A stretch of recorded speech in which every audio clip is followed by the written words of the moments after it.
So, alright, guys, I've just read The Cherry Orchard by Anton Chekhov, and it's a pretty good book. Well, play, actually. It was very interesting to read. I loved seeing how characters react differently to change. And I'm going to give a really quick synopsis of this book and discuss some themes that I've seen, and then I'll say if I liked it or not. Alright, so basically what happens in the cherry orchard is there's this estate called the Renovskaya estate. And so what happens is Lady Renovskaya, her name is Lubov, is in debt because this guy, her lover in Paris, robbed her. And she kind of gives out stuff that she doesn't have. Like in one example, she gave a homeless drunk man who asked for money. She gives him a gold piece, which is a very oversized donation, and she really regrets it right after this has happened. So we have this problem, her debt, and if they don't solve the debt soon, then the house will be destroyed and probably taken. And so this guy named Lopakin, who was a servant as a young child, wants to wants to keep this house. You know, he wants, because he's attached to it, because he grew up there. So he was a servant as a child, and Lady Lubov helped him when his old man beat him, and she called him servant. But now he's a really rich and successful businessman. And he has this idea that he proposes that the cherry orchard should be chopped down and should be replaced by summer homes, which they can rent out. Now, Lady Lubov and her family, very opposed to this, but you know what? What you gonna do? He wants to save it, and they're like, but we don't want to lose the cherry orchard. Okay, and so really Act 2 and Act 3 is kind of a lot of filler. I think Act 2 is really much of a filler. It talks about love triangle between servants Yasha, Dun Yasha, and this guy named Epivkov. Efmakov. And so there's love triangle, and then there's the daughter of Lady Lubov. Her name is Anya. She is being tutored by this guy named Trofimov, who teaches her that the cherry orchard is not a magnificent place. It's kind of a symbol of how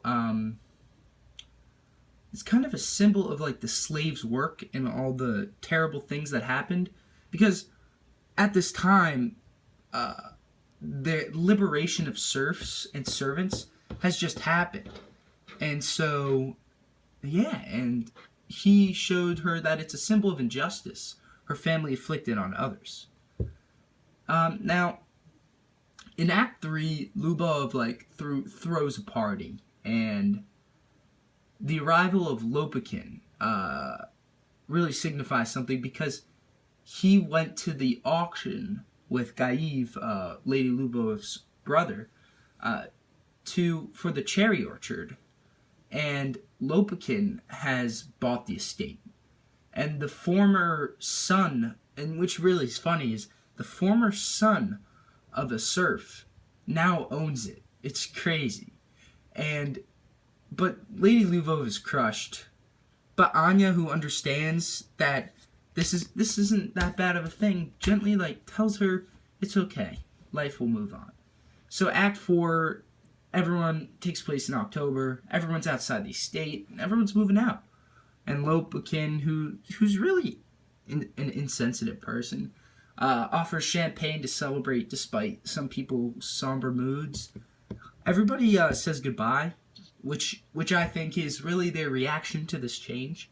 So Anya, who's learned that it's not such a bad thing, from Tropimov, we're excited about the future, you know? Lubov and Gayev are very shook up, but they're just gonna keep it together. But there's this one thing that Lubov is concerned about, and that's the servant Fiers, who's been a servant there at the estate for so long. And when she asks about him, Anya says, "Oh yeah, he's taken care of." And what happens when it's really sad is at the end, when everyone leaves, they kind of like forget about Fiers, and he actually enters the stage and he lies down and grows really quiet because apparently he has died. And so, I mean, when you think about it, no one's really thinking about the small things like the servants, you know? So now I'm going into some themes. I think like theme of change is very huge. Like Lubov and Gaev do not want this status quo to change because they've lived with servants underneath them, and the idea that a servant will overtake their property is kind of really a shakeup for them. Now, Lopakin does not want the house to get taken and changed. He's okay with a little bit of change, but he wants to keep it as it is. The cherry orchard is very symbolic, but it's just an accessory, he thinks it as. And in the end, I give this book like a solid 5 out of 6? No. I'll give it a 9 out of 10 cherry orchards. And see you next week when we review Harry Potter and the Deathly Hallows Part 2. I highly recommend this book, and I give it a thumbs up.